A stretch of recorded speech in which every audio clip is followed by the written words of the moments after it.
ऐसा। सुनील भाई, आपका नाम क्या है? सुनील कुमार केवट।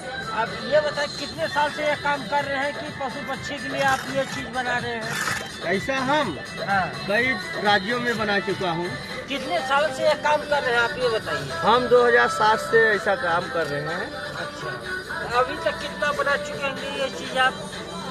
अरे ये तो अपना यूपी है, यहाँ पे ईंट और क्या कहते हैं बालू सीमेंट से बना रहे हैं। अन्य प्रदेशों में डब्बा खरीद के पानी भर के पेड़ में टांग देते थे। अच्छा, मतलब कि ये आपका 2007 से ये चल रहा है। हाँ। ठीक है।